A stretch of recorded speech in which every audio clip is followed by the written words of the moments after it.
One of my favorite plays is the play by T.S. Eliot called Murder in the Cathedral.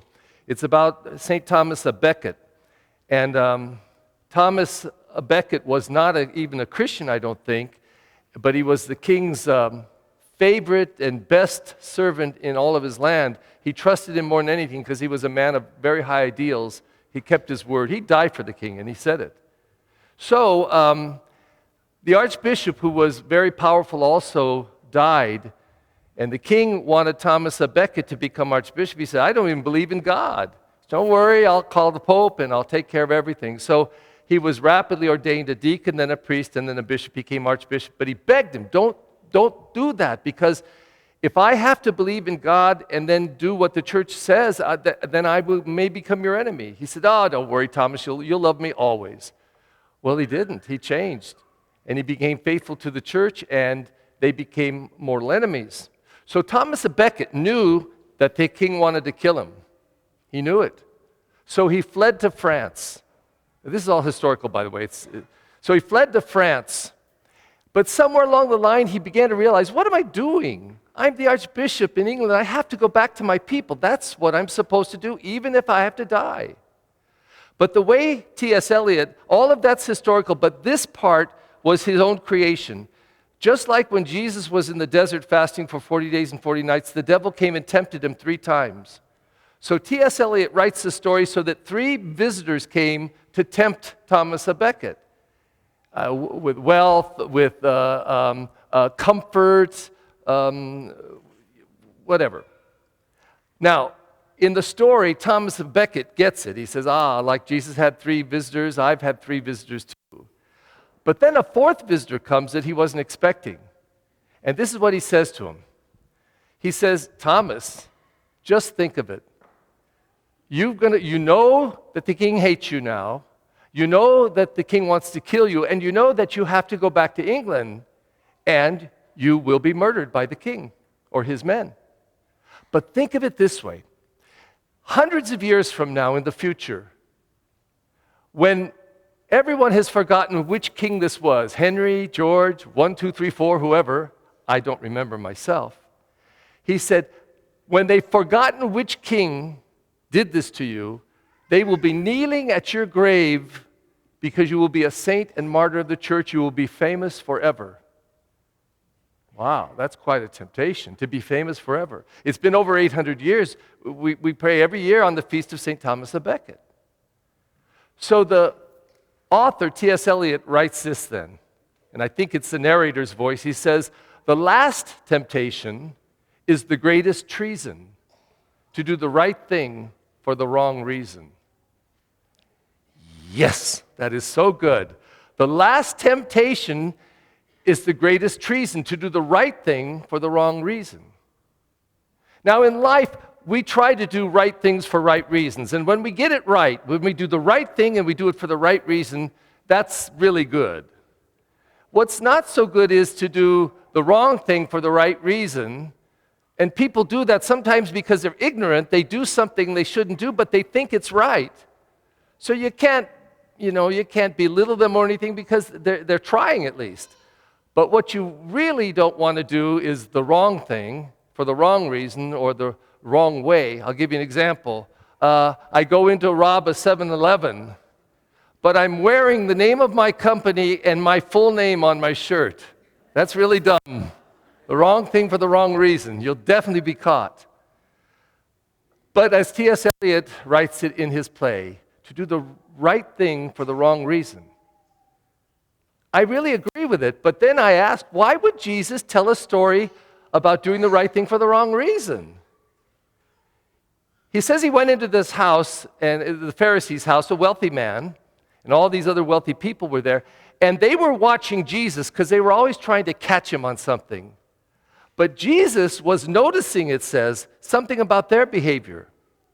And so there's all these seats around, and there's obviously a seat for a very important person all the way down to the least.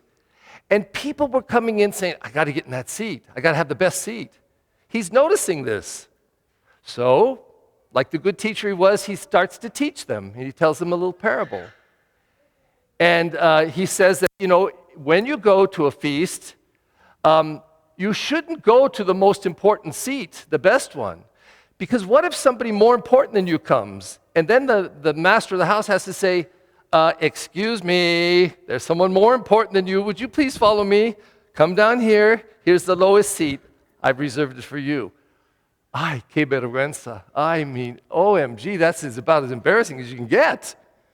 So he says, you're much smarter to do this. You come in and you say, oh, that's all right, I'll take the lowest seat. I'll be all humble.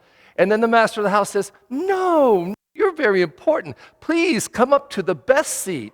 Now everyone will notice you, and you'll just be the head honcho of the party. That's a strange way for Jesus to teach. He doesn't usually do that.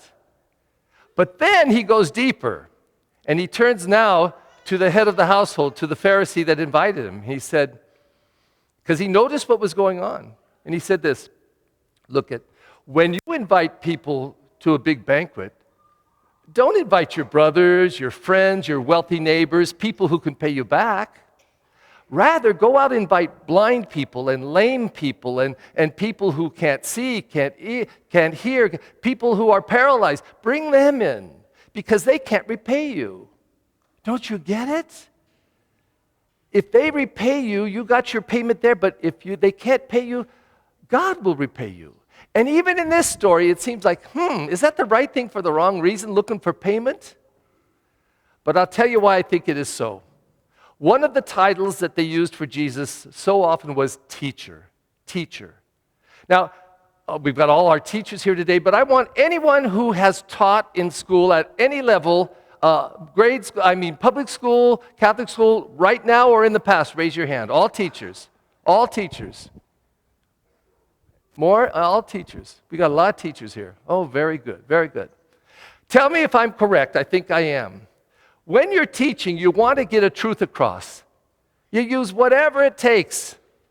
And a good teacher knows how to manipulate the students, knows how to trick them into finding the truth. You don't just state it.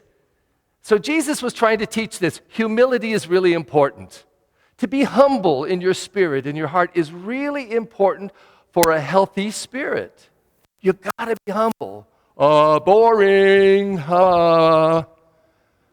So instead, he tells a story that is so obvious and so embarrassing. You pick the best seat and you get lowered to the lowest seat. No, pick the lowest seat and let them bring you to the front, and then everyone will say, wow. And maybe he got you now. Maybe he got you with his point.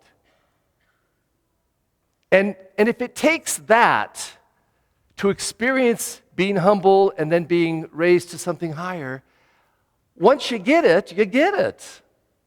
However you got there. It kind of like bites you, and then after you experience humility and then the praise that might come out of it, you might say, I get it, Jesus. And you know, why this teaching of Jesus is so good is because most people think, and he kind of mixes the two in these two little stories or teachings that he gives. So many people think, I have to be good today and tomorrow and next year so when I die I can go to heaven. No. You got to do it today for today, right now. You see, everything that we do in the present is present. If we have a bad attitude right now, we get the results of a bad attitude. If we have a good attitude, we get the results of a good attitude. As Father Richard Rohr says, it's heaven all the way to heaven and it's hell all the way to hell. You don't have to wait till the end. You get it right now. If you love people right now, you are sitting in love. If you hate people right now, you're sitting in hate. If you're kind, you get it. If you're mean, you get that too. So Jesus, in his teaching, in his parable and story, I think he's tricking us.